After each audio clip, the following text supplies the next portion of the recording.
तो आज हम लोग क्लास 9 का चैप्टर 2 जो पीपल एज रिसोर्सेज है इंपॉर्टेंट क्वेश्चन डिस्कस करने वाले हो। चैप्टर 1 का वीडियो ऑलरेडी अपलोडेड है और पॉपअप में भी दिख ही रहा होगा। चलिए तो क्वेश्चन नंबर 1 से स्टार्ट करते हैं। What is human capital? Human capital is the stock of skilled and productive workforce of a nation. एक बार और सुन लीजिए। Human capital is the stock of skilled and productive force of a nation. और question number 2 यानी कि मैं जैसे कि 10 से 15 क्वेश्चन इस वीडियो में करूंगा, तो जो सबसे इंपॉर्टेंट इसमें क्वेश्चन है वो कि क्वेश्चन नंबर 2 है। तो क्वेश्चन नंबर 2 क्या है? तो how can the population of a nation become human capital? तो इसका आंसर हो जाएगा, बस हम लोगों को 3 याद रखना है, वही चीज़ यहाँ लिख देना है। Human population of a nation becomes human capital through education, training and medical care.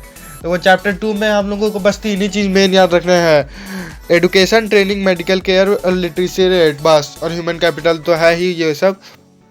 तो चलिए क्वेश्चन नंबर 3 पे आते हैं। Which type of investment is known as human capital investment? तो आंसर होगा the investment made in the form of education, training and medical is known as a human capital investment. देखिए question number 2 से ही same आ गया, education, training and medical care. बस वही बोले ना, बस 3 ही चीज़ याद रखना है, एजुकेशन, ट्रेनिंग, मेडिकल केयर, बस।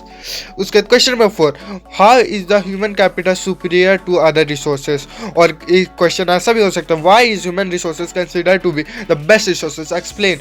आंसर होगा human capital can make use of land and capital for further production, whereas land and capital can not become useful on its own. Question number 5 है, name any 4 factor which can improve the quality of human resources.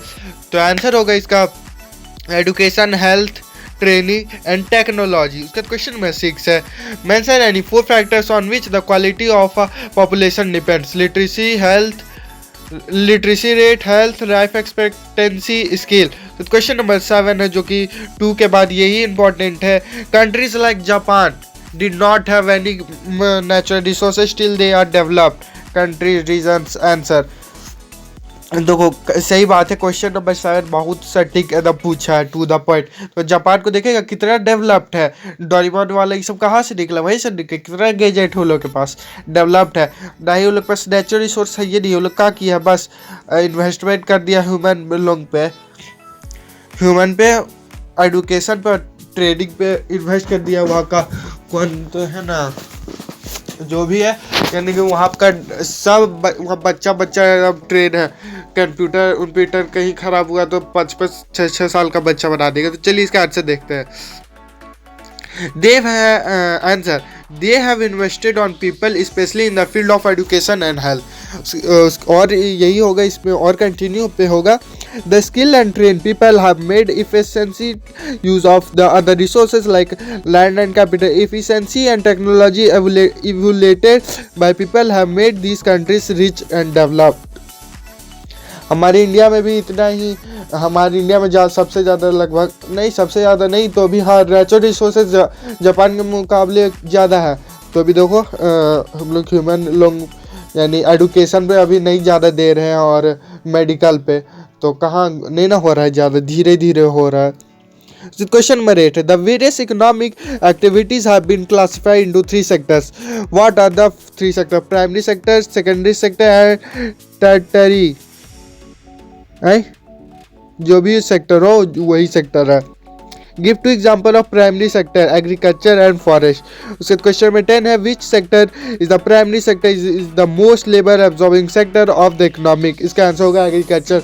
अभी भी India में 100% से ज़्यादा agriculture workers ही हैं, यानी किसान। लगभग एग्रीकल्चर किसान नहीं डायरेक्ट, लेकिन देखो कोई धान उगाएगा, कोई खेत में पानी देगा, फिर जब धान उग जाएगा तो उसको ट्रांसपोर्ट करने के लिए व्हीकल चाहिए, धान को ज़मीन से निकालने के लिए चाहिए, यानी पेड़ से, फिर मिल वाले आटा को चाहिए पिसाने के लिए, उसका पिसा के आता है फैक्ट्री में, फिर पैकेजिंग होता है, डिस्ट्रीब्यूशन होता है, फिर दुकानों में जाता है, फिर हम लोग खरीदते हैं। तो सबसे ज़्यादा आटा ही नहीं, यानी आटा, व्हीट ही नहीं, राइस जितना है, सबसे ज़्यादा एग्रीकल्चर, अभी भी 50% से ज़्यादा लोग एग्रीकल्चर पे डिपेंड है। क्वेश्चन में 11 है, give 2 example of secondary sector. तो manufacturing of cloth, manufacturing of car. Question में 12. A person is making envelopes with the help of papers. In which sector activities included? इसका होगा सेकेंडरी सेक्टर. उसके question में 13 give two example of tertiary sector. इसका trade and transportation sector. उसके बाद question number 14 what are the market activities. The market activity which involve remunerational to anyone who performs that activities performed to pay or profit, for example growing of cotton by a farmer. उसके question में 15 है what are the determinants of the earning of any individual in the one market. Answer होगा education और skill. यानी कि question में 15 हमारे moral value के लगभग इंपॉर्टेंट. अगर हम लोग को मार्केट में खड़ा होना है, मार्केट से पैसा कमाना है, तो हमारे पास कुछ ना कुछ स्किल होना चाहिए. एडुकेशन तो जरूरी ही है. चलो आज के लिए वीडियो में इतना ही. अब क्वेश्चन में ये अब चैप्टर 3 आएगा और चैप्टर 1 तो ऑलरेडी अपलोड है और चैप्टर 2 अभी अपलोड होगा. ठीक है, मिलते हैं दूसरे वीडियो में. Bye bye.